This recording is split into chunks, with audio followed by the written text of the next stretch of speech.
Herkesten xahiş edirik ki, xəbərə keçmədən öncə videonu bəyənin və rəy bölməsində fikirlərinizi bildirin. Dünyada və ölkədə baş vermiş ən son xəbərləri bizdən izləyin. Bunun üçün kanala abunə olmağı və bildiriş simvolunu açmağı unutmayın. İndidən təşəkkürlər. Salam dəyərli izləyicilər. Prezidentdən bayram öncəsi gələn xoş müjdə gündəmi zəbt edib, yeni fərmanın tətbiqi gözlənilir. Eyni zamanda Kivin yaydığı məlumata görə İran İsraildə strateji obyektlərə zərbələr endirib və ilk dəfə Nəsrullah raket sistemindən istifadə edib. Digər tərəfdən, Azərbaycanda yeni agentliyin yaradılması ilə bağlı qərar da diqqət mərkəzindədir və mühüm dəyişikliklər vəd edir.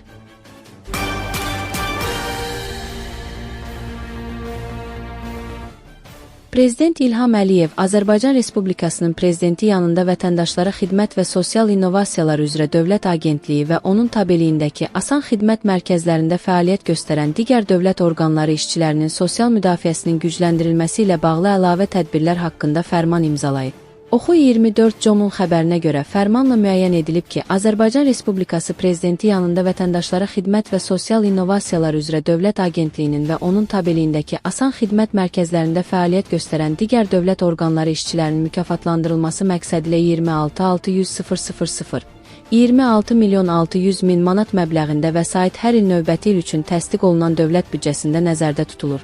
Agentlik tələb olunan vəsaitin növbəti ilin dövlət büdcəsində nəzərdə tutulması üçün təkliflərini hər il iyulun 1-dəki Azərbaycan Respublikasının Maliyyə Nazirliyinə təqdim etməli.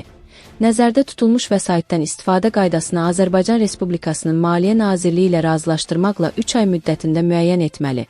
Azərbaycan Respublikasının Nazirlər Kabineti bu fərmandan irəli gələn məsələləri həll etməlidir.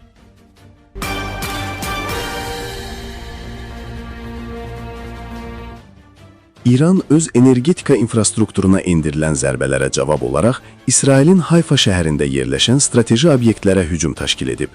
Oxu.az-SN telekanalına istinadən xəbər verir ki, zərbələr nəticəsində şəhərdəki elektrik stansiyası və neft emalı zavodu hədəf alınıb.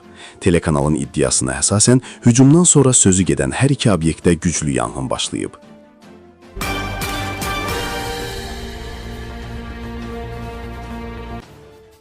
İran, İsrailin neft emalı zavodlarına nezə qarşı zərbələr zamanı ilk dəfə Nəsrullah raket sistemini tətbiq edib. Oxu.az xəbər verir ki, bu barədə Fars agentliyi İslam İnqilabı Keşikçiləri Korpusuna Sepaha istinadən məlumat yayıb. Hayfa və Aşdod şəhərlərində nezlərin vurulması əməliyyatı zamanı ilk dəfə Nəsrullah sistemi, təkmilləşdirilmiş və idarə olunan Qədr raketi tətbiq edilib. Daha əvvəl İsrail hökuməti Hayfadakı obyektlərin hücumdan sonra ciddi zərər görmədiyini bildirib. İsrail ordusunun məlumatına görə nezdə baş vermiş dağıntılar balistik raketin zərərsizləşdirilməsindən sonra onun qalıqlarının düşməsi nəticəsində olub.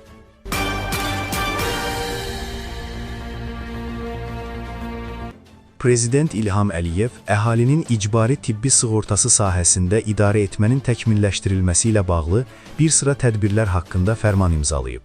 Oxu.az bu barədə Prezident.az-a istinadən xəbər verir. Fərmanda deyilir: 1. İcbari tibbi sığorta üzrə Dövlət Agentliyi publik hüquqi şəxsin əhalinin icbari tibbi sığortası sahəsində səlahiyyətləri bu fərmanın 3.3-cü bəndi nəzərə alınmaqla Azərbaycan Respublikasının Əmək və Əhalinin Sosial Müdafiəsi Nazirliyinə həvalə edilsin. 2.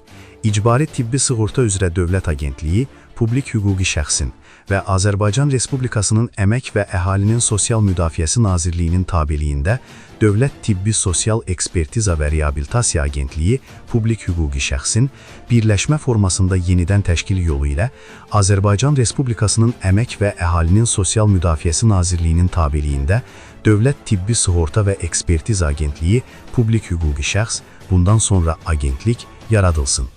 3. Müəyyən edilsin ki, 3.1. Agentlik, Azərbaycan Respublikasında icbari tibbi sığortanın tətbiqi, xidmətlər zərfi çərçivəsində tibbi xidmətlərin maliyyələşdirilməsi üçün vəsaitin icbari tibbi sığorta fondunda cəmləşdirilməsi və həmin vəsaitin idarə olunması, icbari tibbi sığorta üzrə dövlət adından tibbi xidmətlərin mərkəzləşdirilmiş alıcısı və xərclərin ödənilməsi funksiyalarını həyata keçirir. Habelə, əlilliyin müəyyən edilməsi və müddətli həqiqi hərbi xidmətə çağırılan vətəndaşların yekun tibbi müayinəsi sahələrində fəaliyyət göstərir. 3.2. Agentlik icbari tibbi sığorta üzrə Dövlət Agentliyi, publik hüquqi şəxsin, bundan sonra İcbari Tibbi Sığorta üzrə Dövlət Agentliyi və Azərbaycan Respublikasının Əmək və Əhalinin Sosial Müdafiəsi Nazirliyinin tabeliyində Dövlət Tibbi Sosial Ekspertiza və Reabilitasiya Agentliyi, publik hüquqi şəxsin, bundan sonra Dövlət Tibbi Sosial Ekspertiza və Reabilitasiya Agentliyi hüquqi varisidir. Onların hüquq və öhdəlikləri, habelə əmlakı, bu fərmanın 3.3-cü və 3.4-cü bəndləri nəzərə alınmaqla agentliyə keçir. 3.3. İcbari Tibbi Sığorta üzrə Dövlət Agentliyinin sığorta olunanların dərman və tibb vasitələri ilə təmin edilməsi ilə bağlı hüquq və öhdəlikləri tibbi ərazi bölmələrini idarə etmə birliyinə keçir. 3.4. Dövlət Tibbi Sosial Ekspertiza və Reabilitasiya Agentliyinin əlilliyi olan şəxslərə reabilitasiya xidmətlərinin göstərilməsi ilə bağlı hüquq və öhdəlikləri, habelə tabeliyindəki reabilitasiya müəssisələri bütün əmlakı ilə birlikdə Azərbaycan Respublikasının Əmək və Əhalinin Sosial Müdafiəsi Nazirliyinin tabeliyində Sosial Xidmətlər Agentliyinə, bundan sonra Sosial Xidmətlər Agentliyinə keçir. 3.5. Agentliyin Nizamnamə fondu bu fərmanın 3.2-ci bəndinə uyğun olaraq ona keçən əmlak hesabına formalaşır. 3.6. Agentliyin fəaliyyətinə ümumi rəhbərliyi və nəzarəti həyata keçirmək üçün 5 üzvdən sədr və onun 4 müavinindən ibarət idarə heyəti yaradılır. 3.7. Agentliyin fəaliyyəti dövlət büdcəsinin, İcbari Tibbi Sığorta Fondunun vəsaiti və nizamnaməsində müəyyən edilən digər mənbələr hesabına maliyyələşdirilir. 4. Agentliyin təsisçisinin səlahiyyətlərinin həyata keçirilməsi aşağıdakılara həvalə edilsin. 4.1. Azərbaycan Respublikasının Prezidentinə 4.1.1. Nizamnamənin təsdiq olunması və nizamnamə fondunun miqdarının müəyyən edilməsi, onların dəyişdirilməsi. 4.1.2.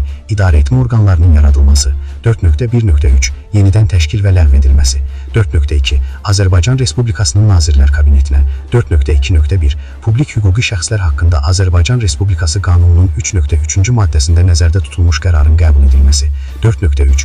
Azərbaycan Respublikasının Əmək və Əhalinin Sosial Müdafiəsi Nazirliyinə 4.3.1. Bu fərmanın 4.1 və 4.2-ci bəndlərində qeyd edilənlər istisna olmaqla, publik hüquqi şəxslər haqqında Azərbaycan Respublikası Qanununun 8.2-ci maddəsində publik hüquqi şəxsin təsisçisinin səlahiyyətlərinə aid edilmiş digər məsələlərin həlli. 5. Azərbaycan Respublikasının Nazirlər Kabineti 5.1. Aşağıdakılarla bağlı təkliflərini 3 ay müddətində hazırlayıb Azərbaycan Respublikasının Prezidentinə təqdim etsin.